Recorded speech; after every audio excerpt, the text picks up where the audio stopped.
السلام علیکم۔ آج ہم حضرت عمر رضی اللہ تعالیٰ عنہ کے پیریڈ کو ڈسکس کرتے ہیں۔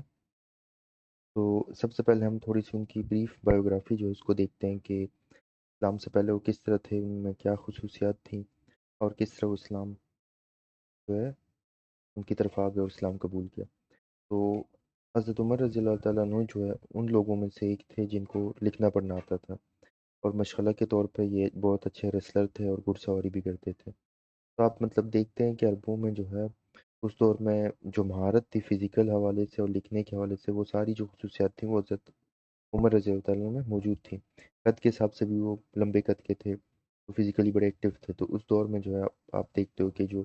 جتنی جنگیں وغیرہ تھیں وہ فزیکلی باڈی پہ ہوتی تھیں، گھڑ سواری پہ، ان چیزوں پہ، تو ان سب میں ان کو مہارت حاصل تھی۔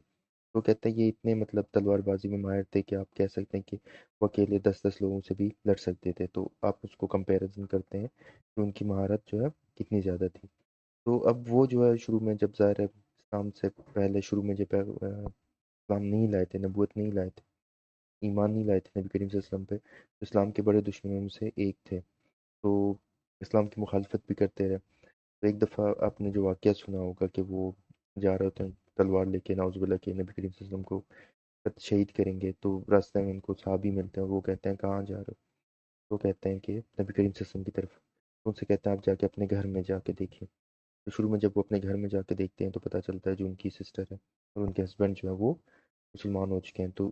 وہ ان کو مارتے پیٹتے ہیں، لیکن بعد میں جو ہے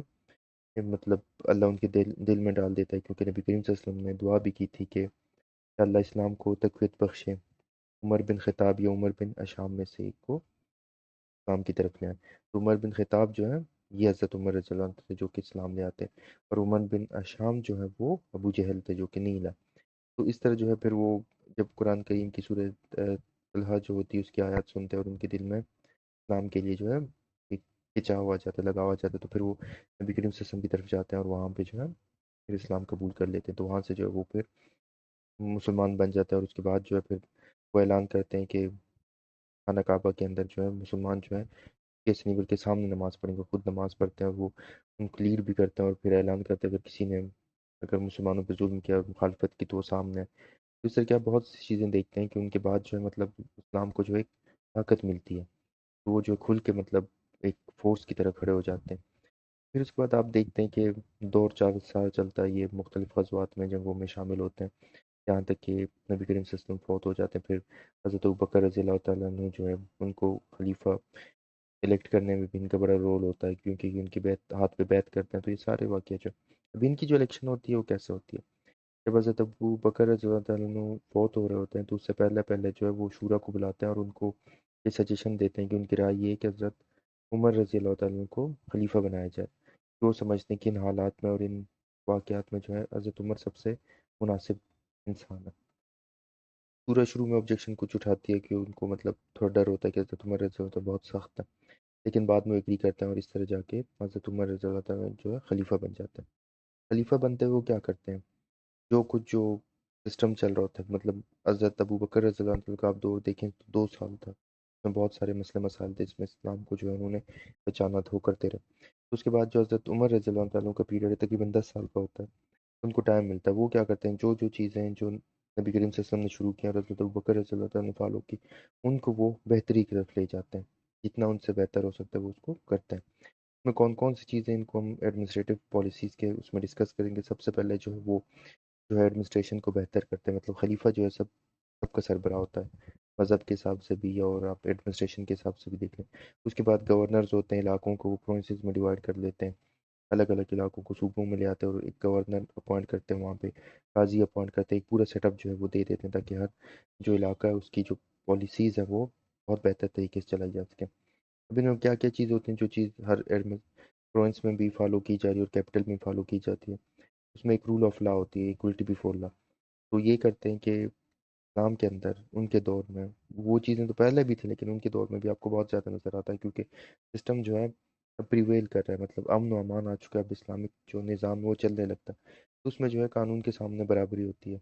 جب برابری کی آپ بات کرتے ہیں تو سب سے پہلے خلیفہ جو ہے وہ خود کو پیش کرتے ہیں۔ تو بہت سارے واقعے آپ کو نظر آئیں گے کہ ایکولیٹی آف لا کیسے تھی یا قانون کے سامنے سارے کیسے برابر تھے۔ ایک واقعہ آپ کو نظر آتا ہے کہ جب حضرت عمر رضی اللہ تعالیٰ عنہ مسجد نبوی میں خطبہ دے رہے ہوتے ہیں جمعے کے دن، اور انہوں نے جو کپڑے پہنے ہوتے ہیں وہ ان کی مطلب وہ واقعہ اصل میں ہوتا ہے کہ جنگوں کے بعد بیت المال سے لوگوں کو کپڑے ملتے ہیں، تو وہ جو کپڑا ملتا ہے ایک پیس اتنا ہوتا ہے کہ وہ ایک بندے کو پورا نہ ہے، لیکن حضرت عمر رضی اللہ تعالیٰ نے تو پورا لباس بنا کے پہننا ہوتا ہے، تو ان کا قد بھی لمبا ہوتا ہے اور ایک جوڑے سے ان کے لباس بننا ممکن نہیں ہوتا، تو لوگ جو ہے جو صحابہ بیٹھے ہوتے ہیں ان سے سوال کرتے ہیں، تو اس کے بعد وہیں پہ مسجد نبوی میں جو ان کا بیٹا بیٹھا ہوتا ہے وہ جواب دیتا ہے کہ میں نے جو اپنی قمیض تھی، جو اپنا حصہ جو تھا کپڑے کا، وہ اپنے والد کو دیا، جس کے ساتھ انہوں نے جو ہے ایک قمیض بنا کے وہ پہن لی، تو یہاں سے آپ کو نظر آتا ہے وہ اس پہ ناراض نہیں ہوتے بلکہ وہ آنسر کرتے ہیں۔ اسی طرح ایک جگہ شادی کا آپ کہہ سکتے ہیں انگیجمنٹ ہو رہی ہوتی ہے، رشتہ ہو رہا ہوتا ہے، تو وہاں پہ وہ جو ہے وہ عورت کے لیے حق مہر فکس کرتے ہیں، تو وہاں پہ ایک عورت جو ہے وہ کہتی ہے یا عمر اللہ سے ڈرو، وومن کا جو حق ہے وہ اتنا ہے، تو پھر وہ اس پہ سمجھ جاتا ہے اور وہ کہتے ہیں کہ بالکل ٹھیک ہے، وہ اس پہ ایگری کرتے ہیں۔ اسی طرح آپ دیکھتے ہیں وہاں پہ خانہ کعبہ کے اندر جب حج کا واقعہ ہوتا ہے، ایک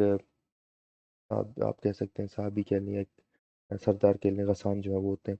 ان کے غلام، ایک غلام ان کے پیچھے طواف کر رہے، ان کا جو سردار جو ہے اس کا چوغا جو ہے، جو قمیض جو عرب پہنتا ہے، وہ غلام کے پاؤں کے نیچے آ جاتا ہے، جس پہ جو ہے وہ سردار غلام کو تھپڑ مارتا ہے، تو واقعہ حضرت عمر رضی اللہ عنہ کے سامنے آتا ہے، تو وہ یہ کہتے ہیں ان کے غلام سے کہ آپ اپنا بدلہ لیں، ان کو مارے، جس پہ جو ہے وہ سردار ناراض ہوتا ہے، لیکن یہ پھر جس کی وجہ سے لیکن اس کو سزا مل جاتی ہے، تو آپ دیکھتے ہیں کہ جو کوئی بھی ہوتا ہے اس کو سزا مل رہی ہوتی ہے۔ اسی طرح حضرت عمر رضی اللہ عنہ اپنے بیٹے ہوتے ہیں، ان کے اوپر الزام ہوتا ہے تو اس کو بھی سزا ملتی ہے، تو آپ دیکھتے ہیں کہ سب کے لیے جو ہے برابری ہوتی ہے، کوئی ایگزمپشن آپ کو نظر نہیں آتی، تو اس دور میں آپ دیکھتے ہیں کہ قانون کے سامنے سارے برابر ہوتے ہیں، سب کو ایک جیسا دیکھا جا رہا ہوتا ہے، چاہے خلیفہ ہو، چاہے اس کا خاندان ہو، یا کوئی بھی ہو، تو ایکویٹی بیفور لا جو ہے وہ پریویل کرتے ہیں، اور امن و امان، جسٹس کا جو نظام ہے وہ قائم ہو جاتا ہے۔ پھر اس کے بعد آپ دیکھتے ہیں فرسٹ ٹائم جو ہے وہ پریزن جو ہے جیل خانے بنواتے ہیں، اس سے پہلے جیل خانے نہیں تھے، کیا کرتے ہیں گھر لیتے ہیں، گھر بنتے ہیں، جو لوگ